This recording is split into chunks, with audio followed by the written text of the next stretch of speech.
Okay, we continue the discussion under the theme of male superiority and women's role, and we are now reading in page 55 of our scan, and the book Holech Tamim by Rabbi Avraham Dayan of Aleppo, was born in 1800 and passed away 1876, so he's into the 19th century. And in this book Holech Tamim, in the Ot Tzadik, it goes by alphabetical order. He expands and expounds on the Eshet Hail, on the last chapter of Mishlei. And it's interesting how he uses the verses of Eshet Hail to praise women on one hand, but also to criticize women of his generation, of his time, and sort of a mixed message. So we start from the pasuk Gemalat hu tov velo ra, gomelet oto tov velo ra, bechol davar venoheget kashua. She always does good for her husband, never evil. She does what is appropriate. וכי תמה זה דווקא כשבעלה עשיר ותמיד טובו סותם גירונה ומכל טוב אינה חסרה. You might think that this happens only when the husband is rich and his abundance fills her throat, and therefore she doesn't complain. It has some kind of a negative tone. Sotem girona. It's almost like saying shuts her mouth. Sotem girona. So we would have thought that she repays her husband with good deeds and not with evil, only when he's good to her and is wealthy and provides her whatever she needs. And if it ever happens that he's upset at her, she would accept and she would go with that. But if her husband is poor and she has to work hard, she will not tolerate him, especially if she doesn't have clothes to wear in winter. Lazeh Amar. That is the argument of Rabbi Avraham Dayan. He says that the pasuk that says Gemalat hu tov velo ra kol yemei chaya, she only does good with him. Darshat zemer ufishtim v'ta'az b'chefetz kapea, and she sought wool and linen and produced garments with her with her wisdom and with her craftsmanship. It says those two verses are juxtaposed to say that even though she has to work hard, weaving and sewing to help her husband put bread on the table, even so, she's always good to him. Even though her husband is incensed with the fire of rage. So this is a message that Rabbi Avraham Dayan delivers to the women of his generation, saying, no matter what your husband does, you have to accept it, even though he gets angry, he gets upset. He's using extreme terms, fire of anger. You as the illustrious woman will accept it and will not complain. Now he goes on to interpret the words Darshat zemer ufishtim. She demanded wool and linen, or she sought wool and linen. In the pshat of the pasuk, the literal meaning of the pasuk is Darshat zemer ufishtim. She went to the market and she looked after the best wool and linen possible. But Rabbi Dayan says that the verse specifically said Darsha asked for and not she brought, to tell us that she doesn't go herself to the marketplace to buy wool and linen, but rather, as a modest woman, ביקשה מבעלה ובניה להביא לה מלאכה לביתה, כדי שלא יראו אותה, ובני אדם בית עצמה שמרה. So she asked her husband to bring her home the material she needed to make the fabrics, and God forbid she did not go to the market to expose herself to other people. ולא כמו שעושים העידן הנשים הפרוצות, שהולכות בשווקים להראות את עצמן. Here he reverts to the women of his time, whose behavior he doesn't like. And as I mentioned before, there was a dispute between the Señores Francos and the local Jews of Aleppo.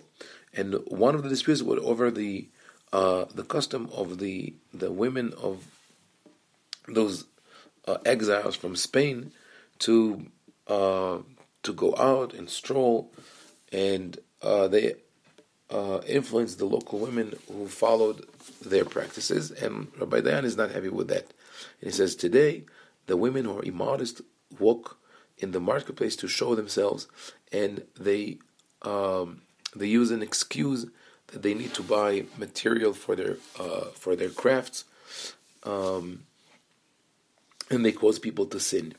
And in that vein, he explained the next pasuk. She was like merchant ship, which bring the merchandise from afar, and Rabbi Dayan explains that as saying that the woman works at home and she doesn't know the merchant who provides the material for her, just as the merchant who has his merchandise delivered by ships from afar doesn't know the person on the other side of the line. He goes on to say that we would have thought that she doesn't have time to pay attention to her household. No, she does. And that's why it says, Vatakom be'od laila. She wakes up early when it's still night. Shelot abed hayom levatala. So she doesn't waste the day in sitting idly. Ki tzricha la'asok b'mlacha bayom lemarbe ha'misra. She must work all day. And part of what she does is ותיתן טרף לביתה וחוק קבוע כדי סובעם לנערותיה. She makes sure that all of her servants receive each what he needs, and she does in a way that she manages the expenses and not letting her servants eat meat and drink wine. That also shows that Rabbi Dayan speaks to a community that was well-to-do and people had servants. We'll see it also in the writings of Rabbi Yosef Haim of Baghdad. There was a disparity in the community. There were poor people and there were wealthy people, but they are also part of his audience. The verse in Eshet Hayah that starts with the letter Zayin speaks of how the woman plans and manages to buy fields. Rabbi Dayan takes it to the direction of sexual thoughts that are something that the rabbis are obsessed with. They're always trying to prevent people from thinking forbidden thoughts. It's called hirurei avera. And he says, even when she works at home, and we know that sometimes when we are engaged in a mechanic activity, in a routine activity, our brain roams free. So he said, don't think that she's thinking about sexual acts or acts of wickedness, but rather she's thinking about a house, about a field that is for sale, and she purchases it. So the praise is not about the act of purchasing the field, but rather of not being engaged in forbidden thoughts. And even though he goes on to say, even though she's working hard at home and in planting the vineyard and building the house, she still works day and night. The candle is lit throughout the night because she weaves wool. She uses the spindle to be productive in a clean and pure kind of craft. And this is unlike our women. Again, he uses that to bash the women of his generation. He says the Eshet Hayil, the illustrious woman, works hard day and night, but our women, lozeh velozeh ishtakachat behon, you could find neither of those qualities in them. Not working hard, not planning in advance. Not only they don't work at home, they engage in activities that cause the destruction of the house and the courtyard.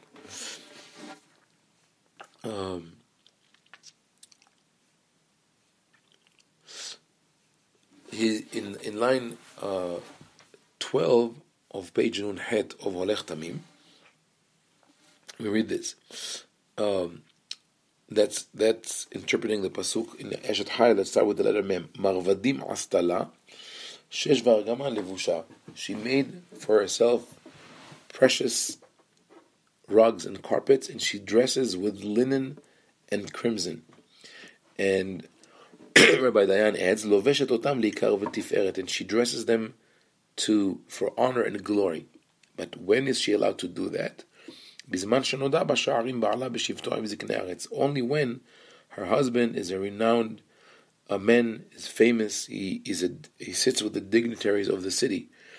V'lachen en kfeida im loveshet malbush na'eh ve'nikra. If her husband is of high status, it is okay for her to dress nicely and to wear jewelry. However, he says, אבל לא כשיש ביד בעלה ממון שאינו שלו וקונה בהלוואה מעט סחורה. This does not apply to a family where the man has only little money and most of the money in his hand is not his, and he buys little merchandise on credit. For that man to give his wife nice jewelry and everything she wishes for, he would give her. This is not right. It's a prohibition. It's the same phenomenon that Rabbi Avraham Entebi was complaining about. Rabbi Dayan continues to say that even though her husband is rich and she is rich, even so, she produces fabrics, sheets, she sells them, she produces merchandise and gives it to the Kana'ani, which is understood here as a synonym to a merchant. And why does he say that? He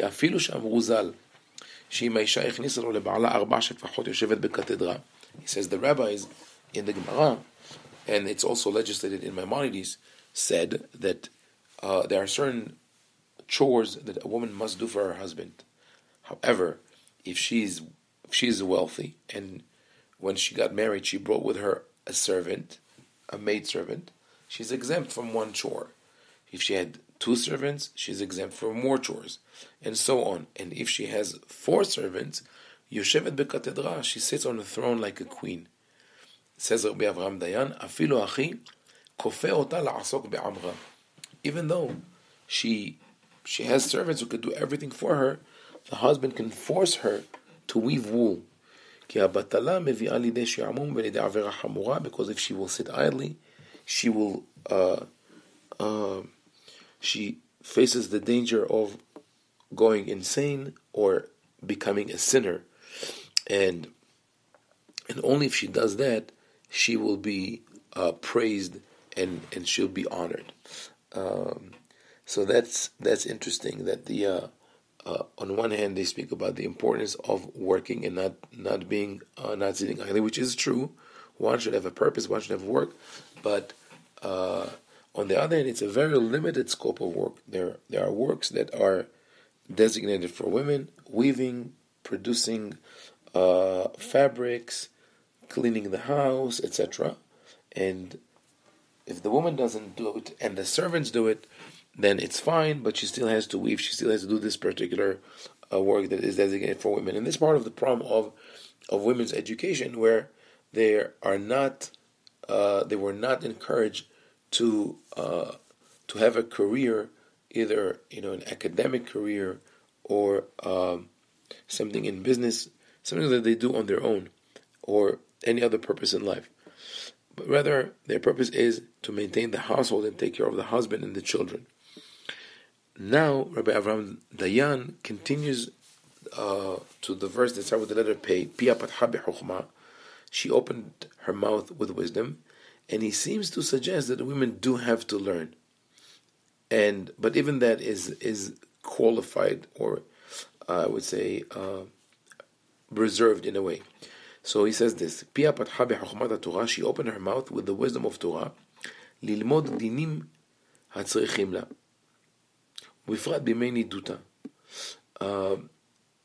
So he says a woman must learn Torah. She needs to learn the laws that pertain to her, especially the laws of nida.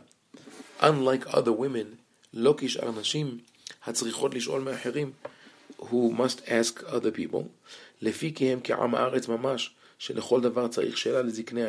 Because doing that is being an ignoramus that has to ask every question presented to the elders in the gate.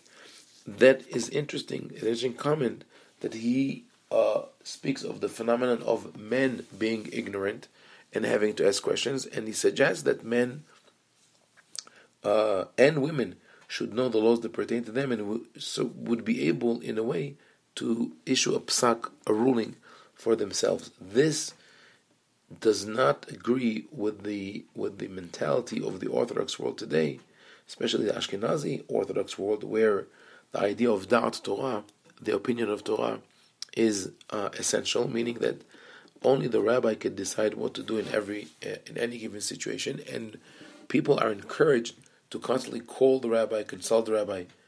That in turn is a departure from the first Mishnah of Pirkei Avot, where the men of the Great Assembly said one of the maxims that they were used to say is Ha'amidu talmidim arbeh, establish many students. So note that the Mishnah doesn't say teach many people or educate many disciples, but rather establish, or in Hebrew, ha'amidu, meaning that they have to stand on their own 2 feet and not ask a rabbi what to do in every given situation. This should be reserved for the more complicated cases. However, he goes on to say here that women should learn the laws of the Torah, unlike the women who have to ask every question. They don't even know those halachot in which they are obligated by law, such as Birkat Hamazon Utfilah. They have to learn Birkat Hamazon and prayer.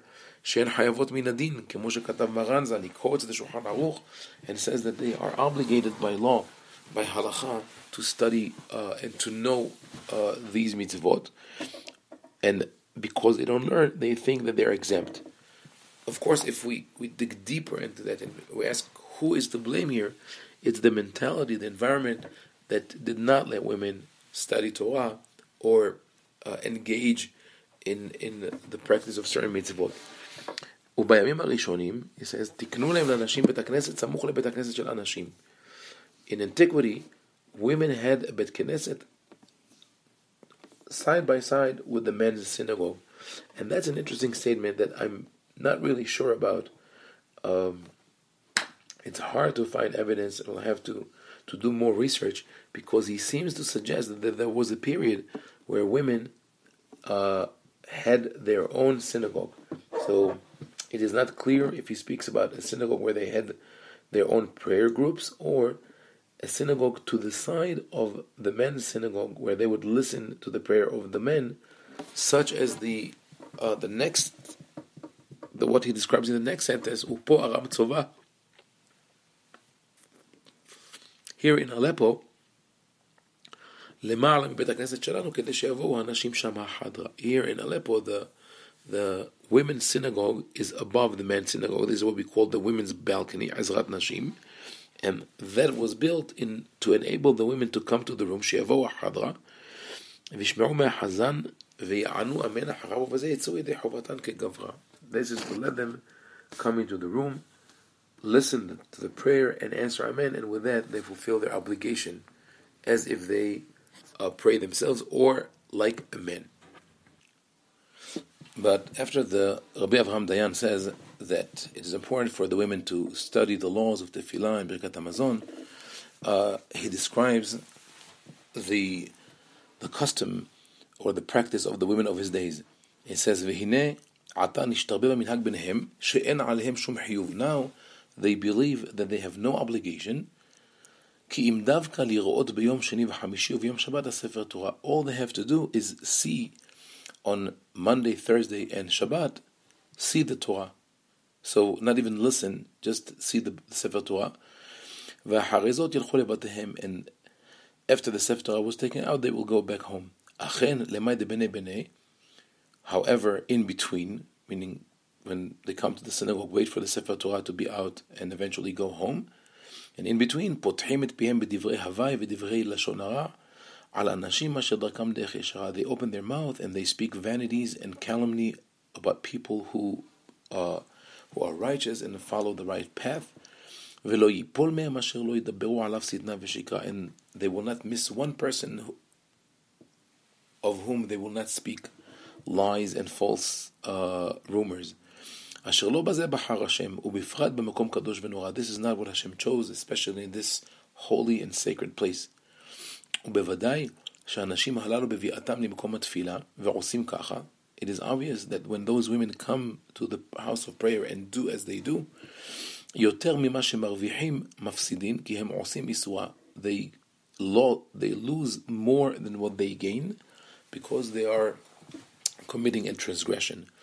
ועוד בה, כי חוטאים ומחטיאים לאנשים שמבלבלים דעתן מכל הברת דיבורה. And not only they are sinners, they cause other people to sin, because they confuse the men and they don't let them pray with attention. ובוודאי אם האישה יכולה לסתום את פיה מעד ביאתה עד זמן יציאתה, and obviously if a woman can keep her mouth closed, use the word to shut her mouth from the time she comes in to the time she leaves the synagogue, and only listen to the Hazan and say Amen, she will be greatly rewarded.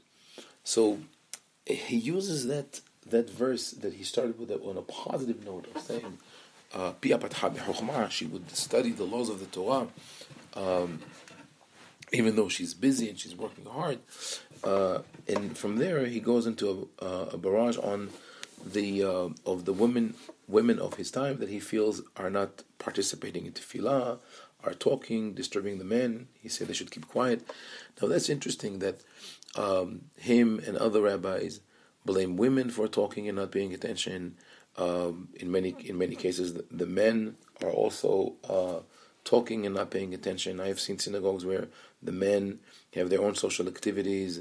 In some places they pass snuff around, tobacco. In other places they march to the kitchen for what they call maza, or where was haminados on Shabbat, hard-boiled eggs, some pickles, and something to drink. And then when the mitzvot are auctioned, who is going to open the echal and who is going to take the sefer?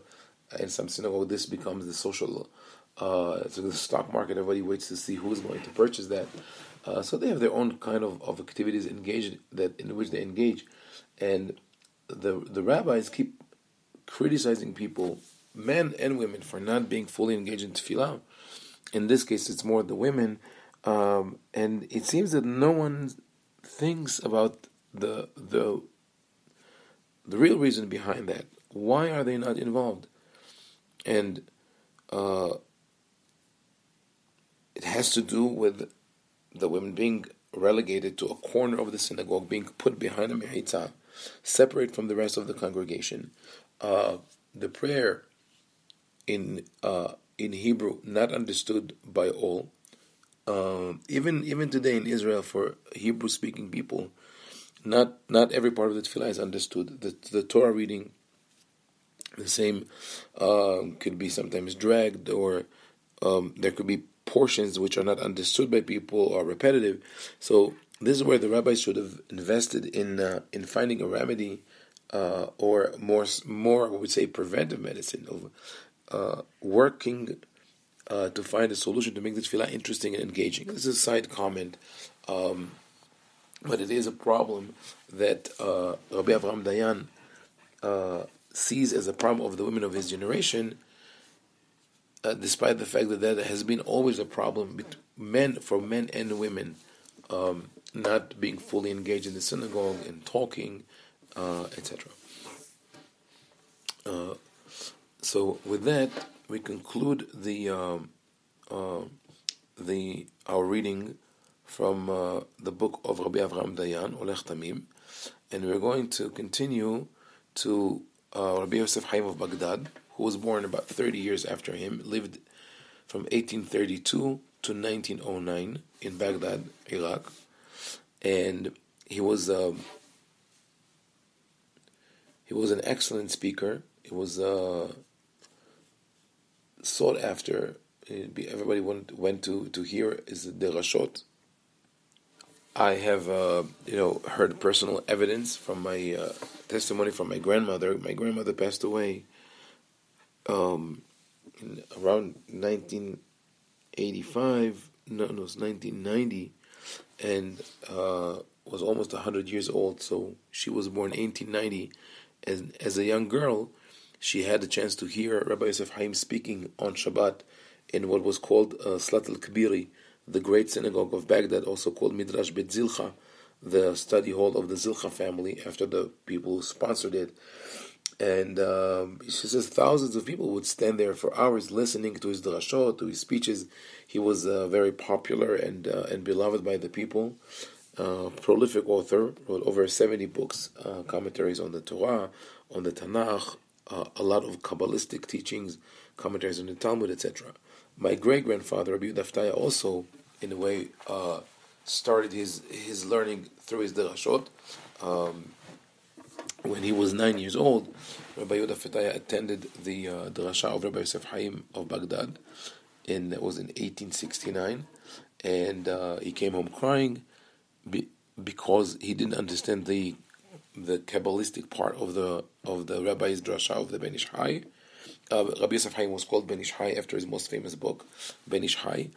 So his father started teaching him Kabbalah until the age of 12, when his father said that he has taught him all that he knows, and now he should seek other masters. And eventually, Rabbi Ovadia became a colleague, a disciple, and then a colleague of Rabbi Yosef Haim. So Rabbi Yosef Haim wrote this unique book called Qanun al-Nasa, or Laws of Women, which we've already reviewed a section of when we spoke about modesty. And just to remind people, in his introduction, he writes, ألفتون بمساعدة الله بالفص عربي سادة الذي يحكون بينه البغادة ونفهز بجميع بلادنا. I wrote it in the vernacular Arabic, which is spoken among us here in Baghdad and in many other countries. للنسوان عربستان وهندستان, for the women of Arabistan, of the Middle East and India. لأن لفظ النحوان ليس مفهومان بهيك بلدان, because people don't speak the literary flowery Arabic in those countries. وهؤلاء الكلمان يتكلمون بكلام الأدب والأحسان, and those words will speak of the practices and the laws. وتبايع المفتكران وطرائق المفكومان ودروب العضلان. It's all the right practices and the way to follow the Torah. And those which are incumbent upon the women and the girls, للبنات وللنسوان الذي يطلبون الخلائق من الله الرحمن, so they would be able to receive the benefit and the abundance of God of the merciful God. At the bottom it says נתפס באלף ליבורנו יגן עלי אלוהים שנת נשים יקרות. It was printed in 1906. It says באלף ליבורנו, which seems to suggest that it was printed in Livorno in Italy, or Leghorn, but the word be'alif, Rabbi David Sassoon explains that it's short for be'otiot Livorno, meaning it was printed in Baghdad with the font of Livorno, but that fact had to be hidden on the cover because the book is called Qanun al-Nasa, the Laws of Women, and under the Ottoman Empire, Rabbi Yosef Haim was not allowed to publish a book in whose title there's the word laws. So he pretended that it was printed in Italy. So in Perek Aleph of Hukei Nashim, he makes this introduction to the women. He speaks about the unification of God's name, and he says this: Shema Israel, Hashem Elokeinu, Hashem Echad. Hear, O Israel, Hashem is our God, Hashem is one. Since this is translated from Arabic, I will read it. I will translate it immediately, directly to English, without reading the Hebrew, which is a recent translation made in the 1980s or 90s. He says this: I am confident that your heart is pure, and your will is strong, and your desire is to accept upon yourself to sacrifice your life for the sake of God and His religion, whether to be slaughtered or burned or all other manners of death. Not that was an imminent threat to the women of his society, but rather he uses that in order to elevate them and to say that he knows and he's confident that they are very dedicated to keeping the laws of the Torah and to adhere to the Jewish faith. It says, you, the daughter of Sarah Imenu, who are jealous to the word of God, or have the zeal to follow the word of God, I praise you. Please do not change your way, do not change your religion, which you followed from the times of your fathers and forefathers.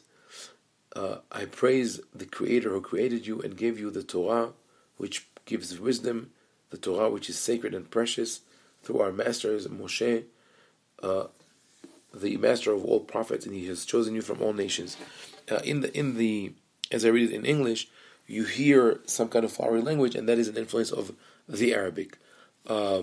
Many synonyms, titles of God, etc. O women of the strong, noble, and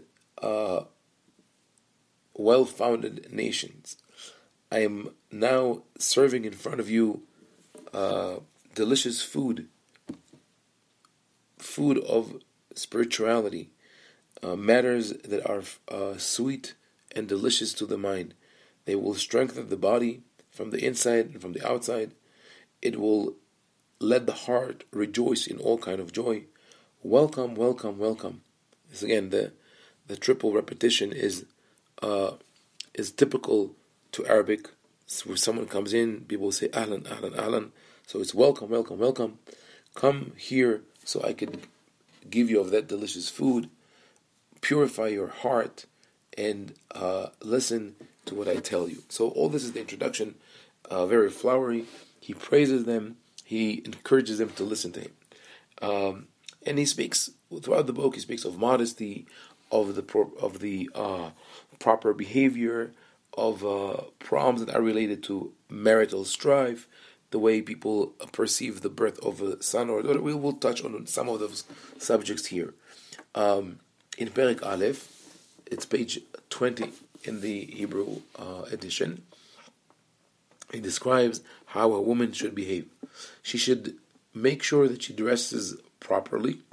She should watch over the way she speaks and conveys her emotions, the way she behaves when she laughs, when she strolls, when she walks out, when she comes in, and she should protect herself when awake and when sleeping from anything that has to do with her body and identity.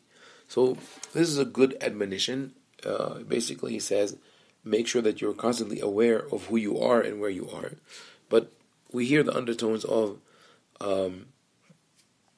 make sure that you don't attract too much attention. And that is what he goes into in the next paragraph. She should hide from any person who has an evil gaze. So she should not let people look at her. She should keep away from anyone she does not know. And she would not come close to a man to have physical contact, even if that man is as close to her as his father is. And she would not speak lightheadedly with a man, even if that man is like her brother. Even if she is pure, both physically and spiritually, she could be an obstacle to the person on the other side. So here there are two elements. One is that we hear a protective tone for the woman, which is a good advice. Keep away from people that you don't know, from their evil gaze. Don't feel too comfortable with people, even if they to you are like brothers or like a father, because you don't know sometimes the full extent of their of how they feel about you or their relation, etc. And he also speaks to a reality where people live in big clans, in big houses, and there are many men and women, sometimes from the extended family, sometimes from not from the family, where people feel comfortable with because they grew up with them. But on the other hand, with those, with this sort of protective message, caring about the woman, he adds another element, which is that the woman sometimes is an obstacle to the man. So again, here we see that the blame is put on the woman by being beautiful, by being attractive, she causes people to sin. Because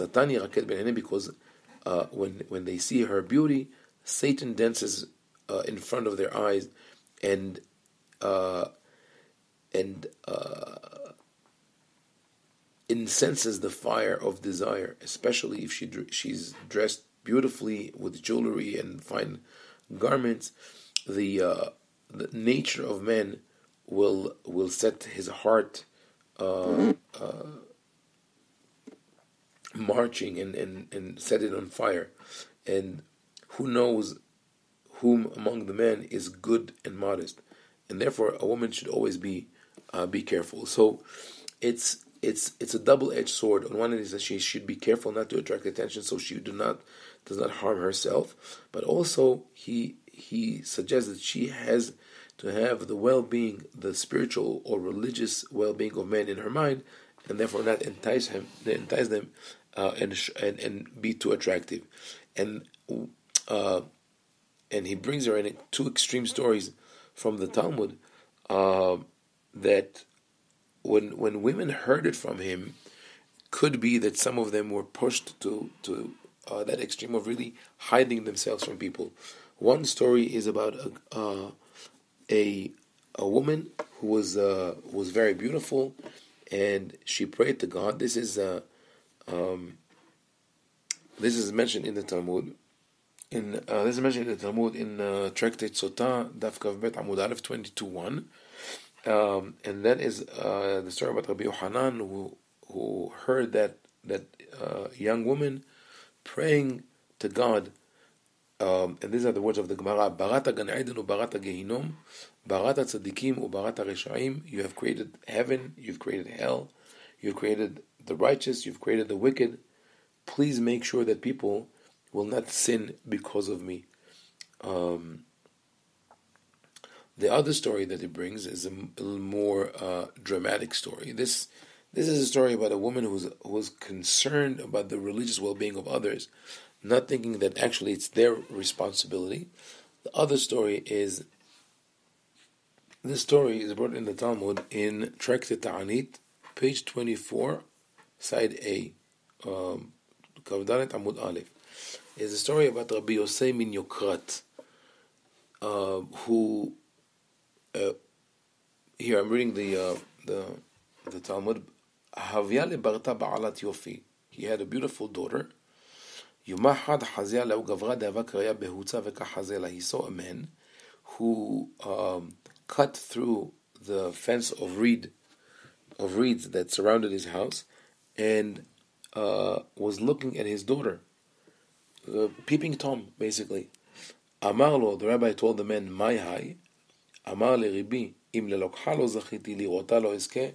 Says, I didn't have the merit to marry her, but at least let me see her.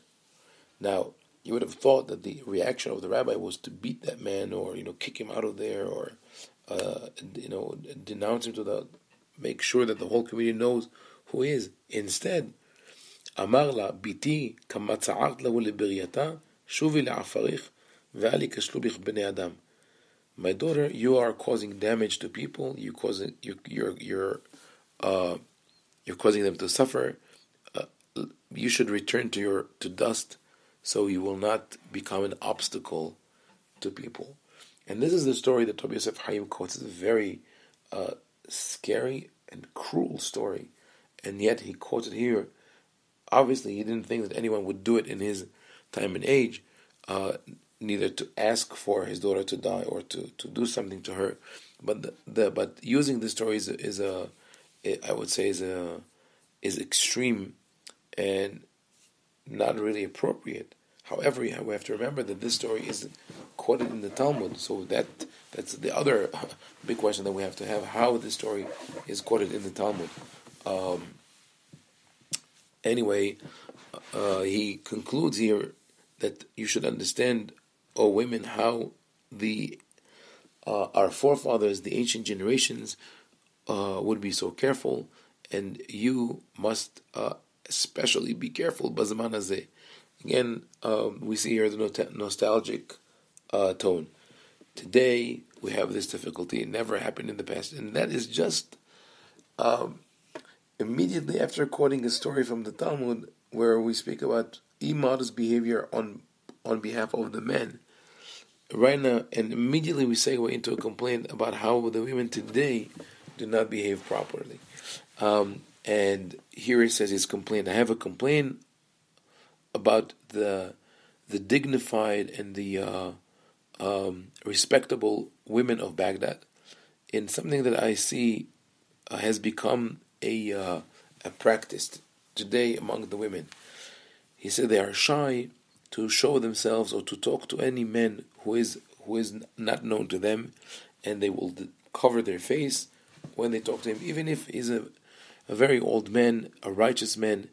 The woman will hide from him, will not even stand in front of him. And I praise those who follow the practices of their community. However, there is something weird.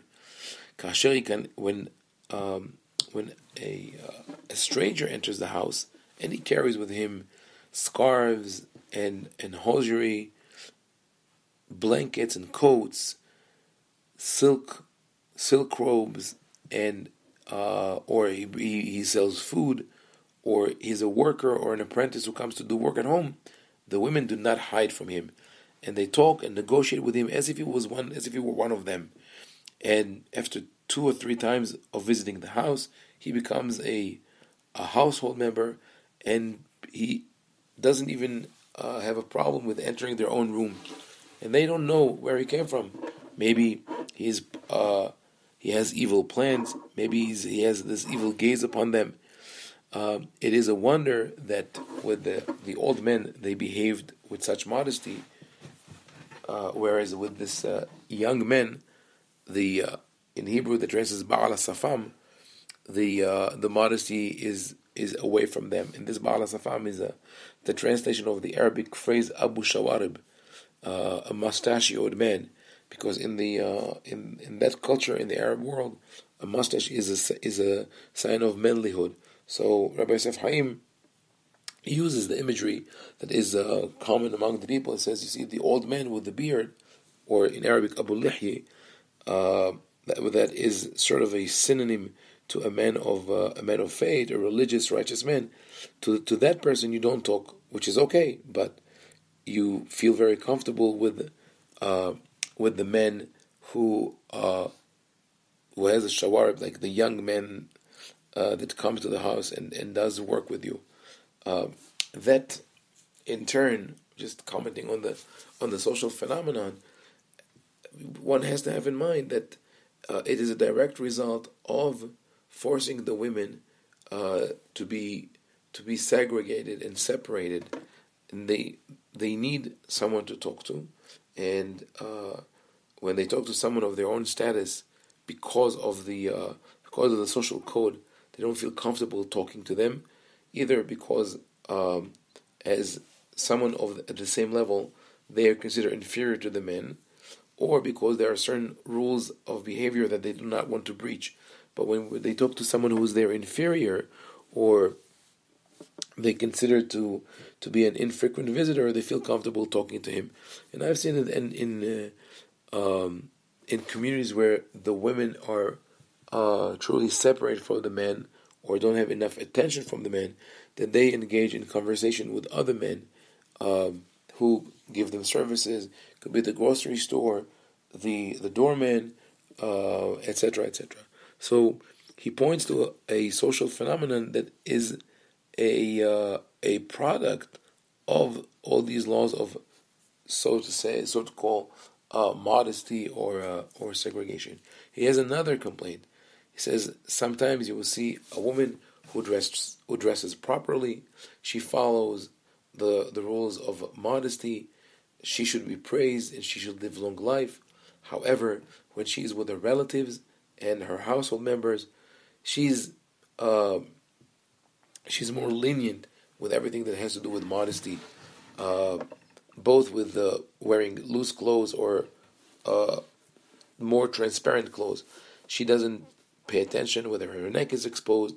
When she combs her hair, she doesn't care if someone sees her. She doesn't care if her robe is open. And all those things women don't pay attention to, because they think that in front of their relatives and their servants and those who grew up in their household, they do not have to behave modestly.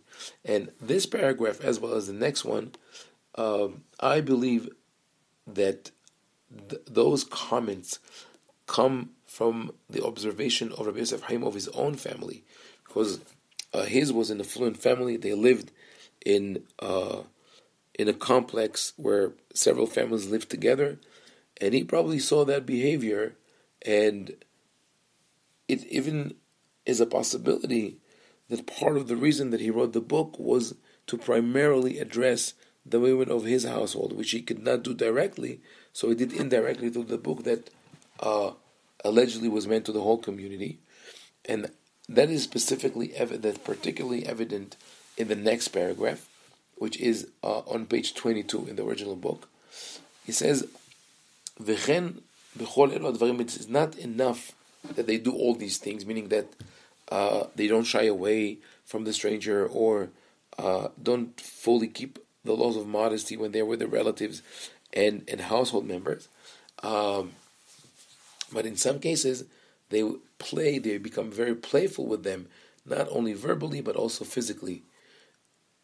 And when you hear the next couple of lines, it's almost obvious that Rabbi Yosef Haim is standing maybe at the landing in his house, the second floor, and looking down and he sees how the men and women of his household behave, because it's too realistic to be something that he imagines. And he says this: she pushes him, he pushes her. She strikes him, he strikes her. She holds his hand, he holds her hand. She pulls his shoulder, he pulls her shoulder. She moves him, she nudges him, he nudges her. She holds his hand, and they speak among themselves. They have a conversation as if they were both women, and they don't know that it's all the acts of Satan. So very interesting. And what we see here is Rabbi Yosef Haim describing the behavior of people around him in his own household and how they feel frivolous and comfortable with each other. And again, here we see that maybe the lack of the ability to connect with people and understand why they're doing that, instead looking at everything from the rigid point of view of halakha that has just accumulated over the years. It also teaches us that the nostalgia of some people thinking that in the past everything was perfect, and when they think for them perfect is that there was complete separation between the genders, between men and women, we see from a description that it was not so. He concludes that paragraph by saying, this is an error, it will cause great damage and sins, it will be like the stinging of the bees. And according to the laws of the Torah, every woman must adhere to the laws of modesty, the way she talks, the way she speaks, her moral behavior with her brothers, with her brothers-in-law, with all her relatives, with her servants, and with those who grew up in her household. She has to follow the laws of modesty completely without changing or omitting anything. And finally, he concludes here, you women who accepted my criticism, I bless you that you live long life with joy, with calm, with all manners of good and of goodness and abundance. I hope that you will constantly have my words in your heart, that you will not be annoyed or disturbed by them. He says it because he knows some of his words are harsh and they would not want to listen to that. May you listen to them and keep them in your heart, and you will be able to tell yourself, this is our praise, that we have listened and we have adhered to the words of Rabbi Yosef Haim. So with this, we conclude the criticism that he levels at the women, and in the next session we'll read two other paragraphs where he is on the women's side. One where he argues against marriage at a young age, and the other when he argues against those who think that having a daughter is not good enough. But that will be in the next session.